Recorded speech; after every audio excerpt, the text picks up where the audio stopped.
to welcome the next president of the United States, Hillary Rodham Clinton.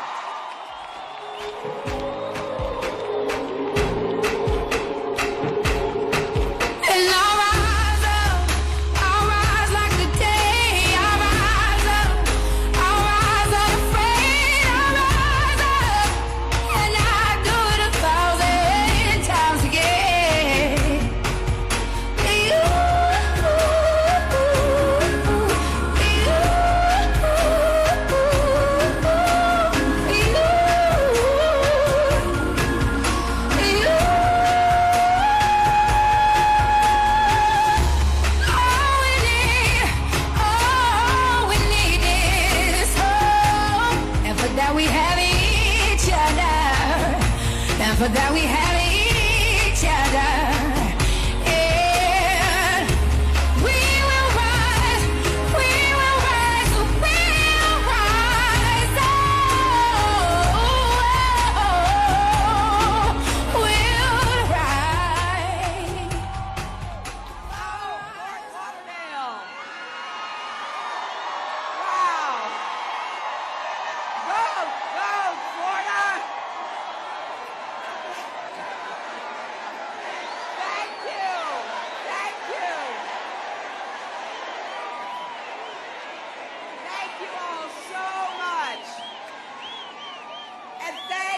Being out here on this beautiful night. It is great to be back with all of you. On Sunday, I had the great privilege of speaking to the congregation at New Mount Olive Baptist Church. And I couldn't leave town without stopping at Betty's for some soul food.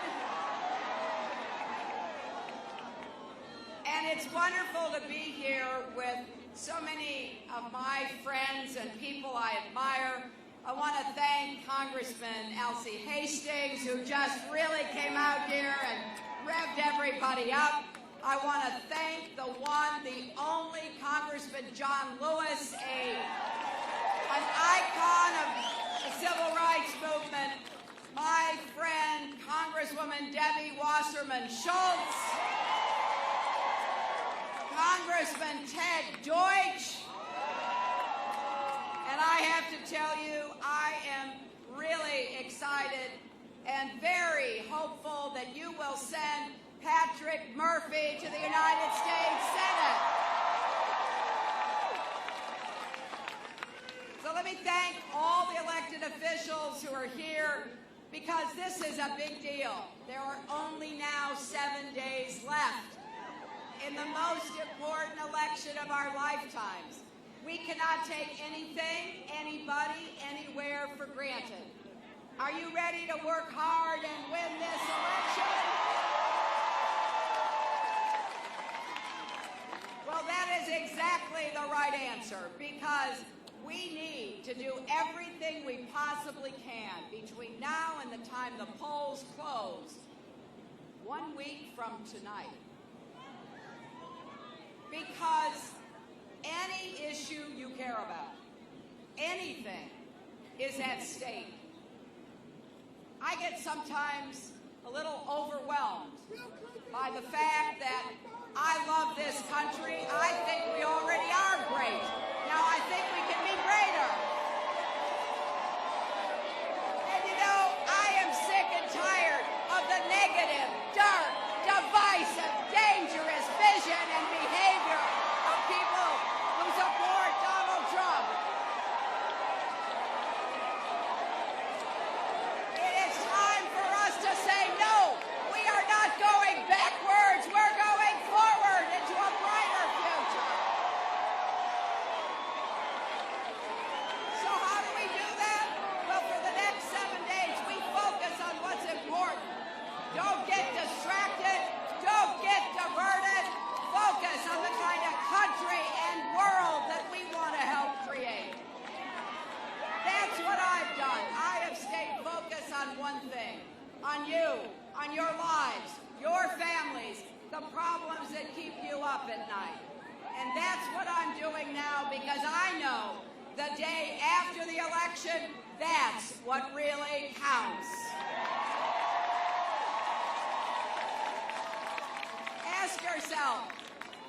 What kind of president and commander-in-chief do we need to get the economy working for everyone, not just those at the top? Who can keep us safe and lead the world with intelligence and steadiness and strength? Who can begin to heal the divides that have been exacerbated between us and bring Americans together again? Well, I'll tell you what, Donald Trump has proven himself to be temperamentally unfit and unqualified to be president of the United States. And you know, I don't say that about everybody. I have known a lot of the people who ran for president on both sides, Republicans and Democrats. I disagreed with them, don't get me wrong. But I never thought they were unfit to serve. Donald Trump is different. He has proven himself unfit. And what he is doing with his conspiracy theories, with his insulting, with his demeaning and degrading millions of Americans proves he should not be allowed anywhere near the White House.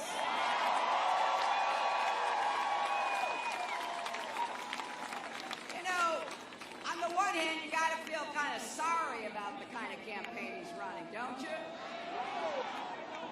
I mean, he starts out by insulting immigrants. He moves on to insult all Latinos, insults African Americans, insults Muslims, insults people with disabilities, insults POWs, and then insults women. I mean, really? By the time you add up all the people he's insulted, that's more than half the population of the United States. But here's the good news. The good news is there's another vision for America that's on the ballot. Instead of dark and divisive, it is hopeful and inclusive. It's big-hearted, not small-minded. It's about lifting people up, not tearing each other down. It's a vision that says, and I believe this with all my heart, we are stronger together. There is nothing we can't do if we make up our minds to do it. And we believe in an America that is great because it is good. We believe in an America where women are respected, where veterans are honored, where parents are supported, where workers are paid fairly. We believe in an America of second chances, where people who have served their debt to society get a real chance to rebuild their lives, where we can end the school-to-prison pipeline and build a cradle-to-college pipeline instead. We believe in an America that will lead the world in the fight against climate change and create millions of clean energy jobs. We believe in an America where marriage is a right and discrimination is wrong. We believe in an America that leads in the world and lives up to our values. An America where women finally get equal pay for the work we do. We believe in an America where we will raise the national minimum wage so no one working full-time will still be in poverty. We believe in an America where we will defeat terrorists because we will work with our allies in order to put together the coalition that can do that. We believe in an America where we know the difference between our allies and our adversaries. We believe in an America where we're we're finally going to do something about the violence of gun epidemics that kill 33,000 people a year. We believe in an America where every young person can afford to go to college and not go into debt. We believe in America where we're going to help people who already have student debt pay it back faster, more cheaply, saving money. We believe in an America where we're going to provide quality, affordable health care to every person. And that includes bringing down the cost of prescription drugs and guaranteeing the security of Medicare.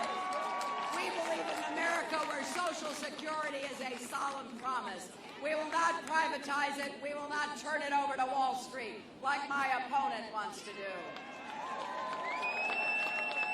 We believe in an America where people making less than $250,000 should not have an increase in their federal income taxes, but the wealthy should pay their fair share.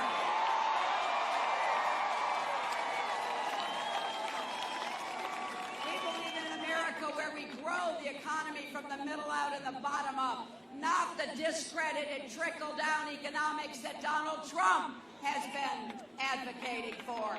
And you know, by the way, we believe in an America where if somebody claims he's worth $10 billion, he ought to pay some federal income taxes.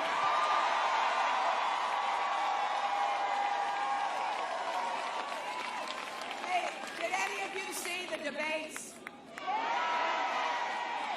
Well, you know, I spent 4.5 hours standing next to Donald Trump, which proves conclusively I have the stamina to do this job, right?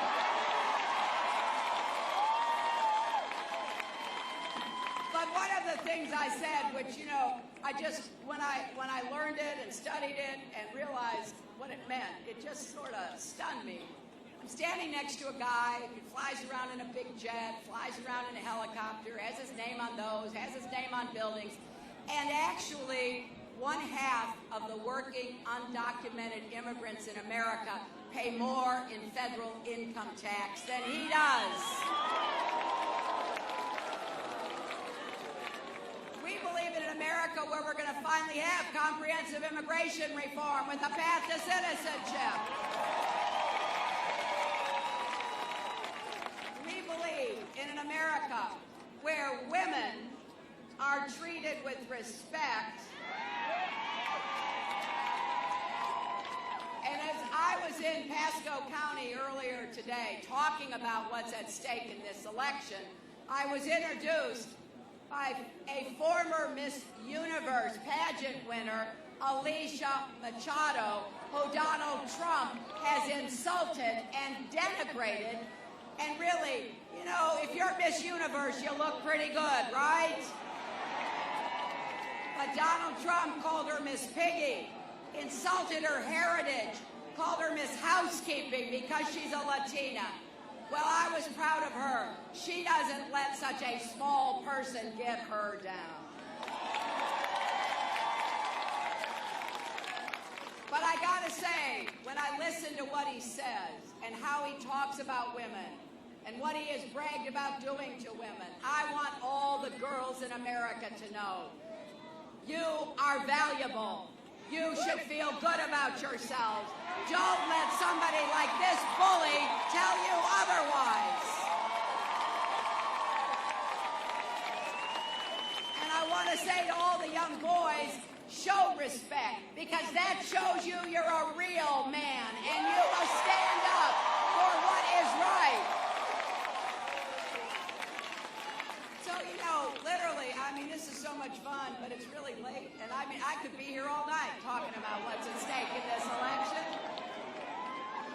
But I think you already know because you've been out here and you've been willing to be here with me because we know that we've got to turn out the vote.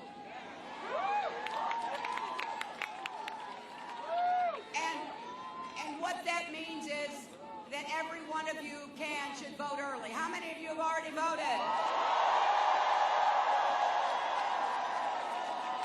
Well, that doesn't surprise me because 4 million people in Florida have already voted. But there are millions more that we've got to get to go out and vote. And here's what I hope you will do. Talk to your friends, your family members, your coworkers. It's pretty easy to vote early in Florida. There are lots of different places in this county and every other neighboring county for you to go to. And it's important to tell people who got ballots in the mail, fill them out and send them in, because we need everybody to step up. And remember, there's no state where it's more important. You know what happened in 2000, right? I was with Al Gore in Miami, and he can tell you better than anyone, every vote counts, especially here in Broward County. And you know, this is not complicated. If people who support our positive, inclusive, unifying vision vote, we win. And we will make history on November the 8th. So if you've already voted, come work with us. Make some of the calls. We're making millions of calls, knocking on thousands, hundreds of thousands of doors to encourage everybody to be sure to vote. And you know, you can vote right near here at the African American Research Library, but there are dozens of other sites. And all sites in Broward County are open from 7 a.m. to 7 p.m. every day until November the 6th. So if you don't know where you're supposed to vote, that's easy too. You can go to iwillvote.com, and that will tell you the nearest early voting location to where you live. And I want you to also do me another favor. If you know anybody who says they're thinking of voting for Trump, I want you to stage an intervention.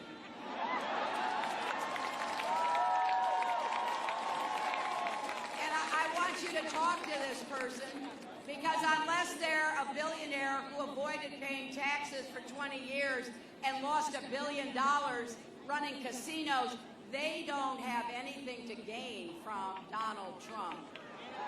In fact, they do have so much to lose. Every single issue we care about may not be actually listed on the ballot, but make no mistake, it's on there. And talk to your friend or your coworker and say, you know, really, you may be angry about something, but anger is not a plan. Don't be used. Don't be exploited. Stand up for what we can do together, because that's what this election ultimately comes down to. It's about our future. It's about who we are as a country.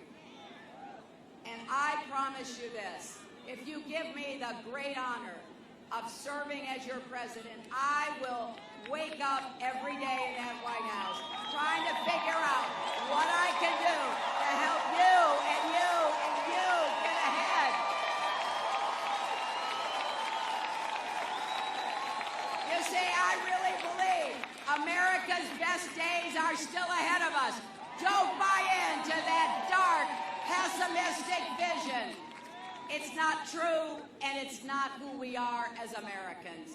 So if we stand up and we say, no, we're rejecting that, we're not going back, we are going to move with confidence into the future, forward into the kind of potential that makes it possible for every single person to live up to his or her God-given potential, then we're going to build the future we want together, and we're going to prove once and for all that love trumps hate.